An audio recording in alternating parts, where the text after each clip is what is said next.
Hole number 9. Hole number 9.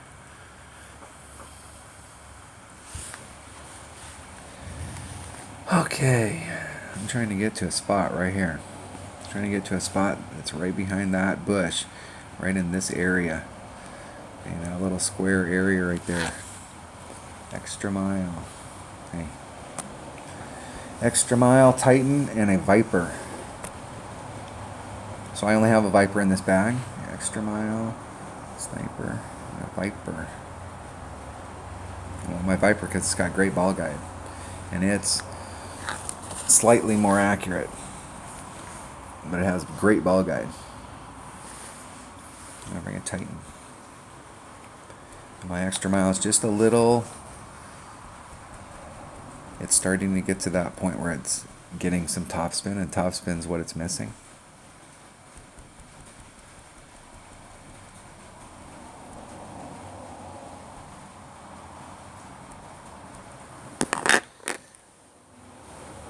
Ball guide doesn't count too much with a driver that's your long driver like that, where you're trying to hit it straight forward, because where it's going to roll out to is the center of the fairway. You're trying to just hit that sucker out there. If you're trying to pinpoint lay it, it's better to have ball guide, so you use your quarterback.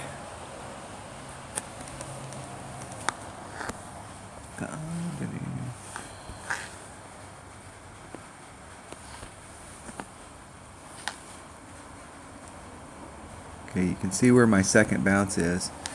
If I come forward 3 miles per hour, it's in the fairway. So I'm going to go right at that. I'm splitting the difference.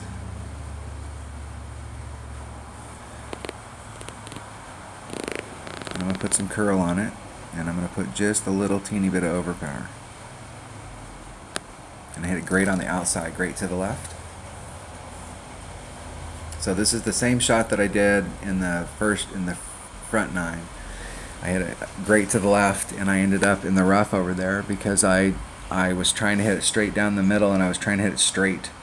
So when I hit that great to the left, on the first bounce, it took an absolutely straight direct trajectory great to the left, and that put it right on the edge of this rough, and it rolled into that rough and couldn't get out.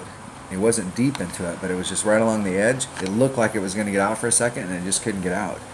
So to solve that problem, so that I'm less likely to hit into that rough, I actually moved it from the center closer to the rough, halfway, and then I put curl on it, because the first bounce is on the other side where you're in the fairway, and that curl comes into play, and the trajectory, your curl trajectory is not represented in your ball guide. So you got a straight line going out, and when you put that curl on there, it doesn't come into that first bounce on a straight line. It's coming in at an angle, and you're trying to anticipate where that angle comes out. I don't like ending up in the rough way out there because you can't get on. A little bit of backspin. Use 3. I have no idea what to use where it'll roll up there. It looks like it's too much.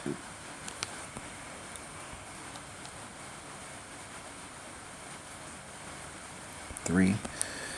It's 1.9. It's 2.8. I'm going to do about a ring and a half.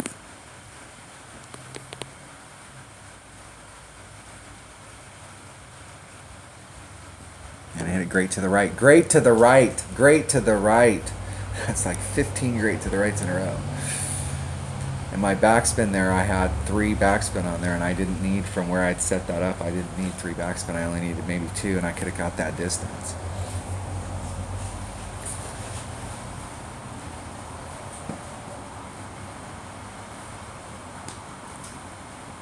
I've been working on this first shot to make sure that the first shot I can clear that rough. Sometimes you're in those shots and you can't do anything. You either hit it perfect or you don't end up hitting the shot that you want, and there's no way you can set it up any different.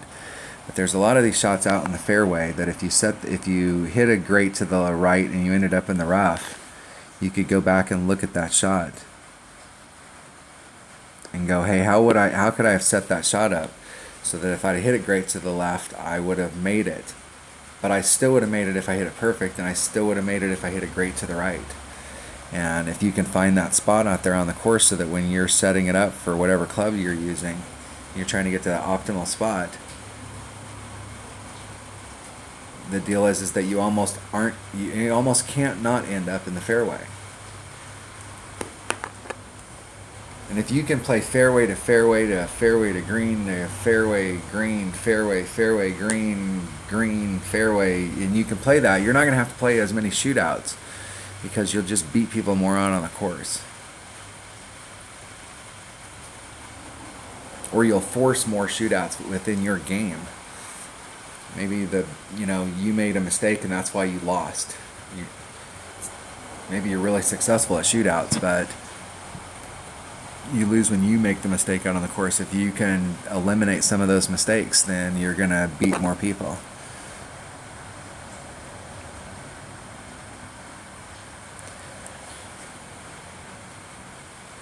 All right. That was hole number 9. So let's see where we ended up after the front 9. We needed to shoot a minus 13, so we shot a minus 14. So minus our coming in on our opening round, I shot a minus 12. So I missed the minimum score by 1 because I dropped the eagle on 9. I got caught up in that rough. And so on that shot, I got caught up. When I took it, I got caught up in this rough right here.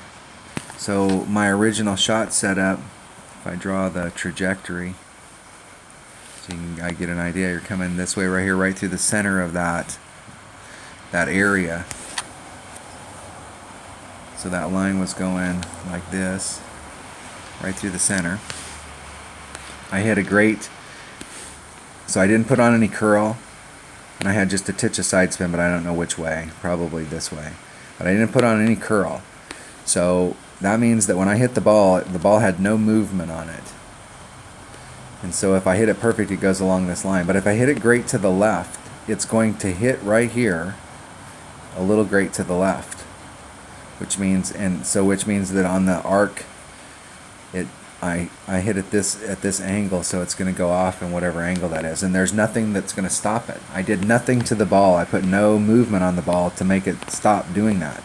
So it lands great to the left on this trajectory back here, and comes out like this and clipped this rough, and I just barely got caught in it and didn't make it back to the fairway. I didn't have enough topspin on that club to push me out of it. So I get caught in the rough here, I can't get on.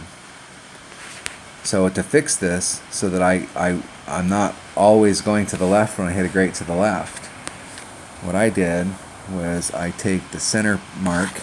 Can I get any closer? There we go. I take the center mark.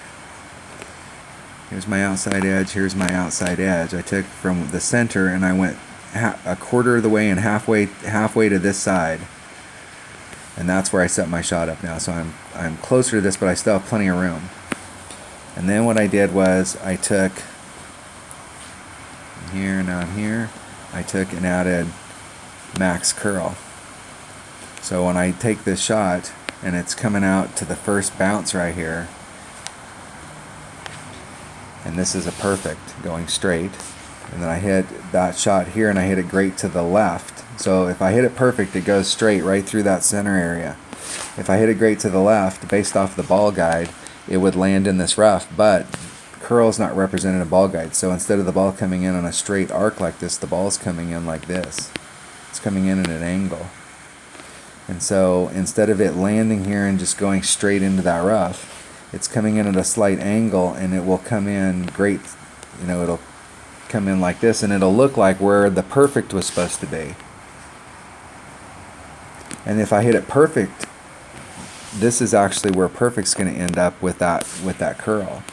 And a great to the right is going to end up somewhere right in here, and I don't think I have enough distance to run into it. So I don't think the shot's going to be outside of this area. It's going to be somewhere inside of this, because this is the other number, right? So I'm going to end up somewhere in this area, and a great to the right, if I hit it long, might end up in that rough. I don't know yet because I haven't hit a great to the right. I keep hitting a great to the left. But I know I got great to the left covered. And the deal is if I end up in the rough over here, I can probably get on with my rough iron. But I can't get on from here. So I've taken some danger out and I've opened up some over here, but here you might be able to recover. So that's why that shot was set up different, because on the front 9 I got that -12 on hole number 9, and that definitely killed my round because the minimum score is -13, and I was on track. I was just out playing a nice clean round, just minding my own business, and I got to that last hole and I dropped one. So the deal is I could go back there and play it exactly like I was before, and I take the risk of dropping one again, or I can look at the shot and see if I can fix it so that next time I can get a little better on that shot. I'm definitely interested in getting better on that shot. All right, that was hole number 9 of the Monster Marsh tournament. Thanks for watching.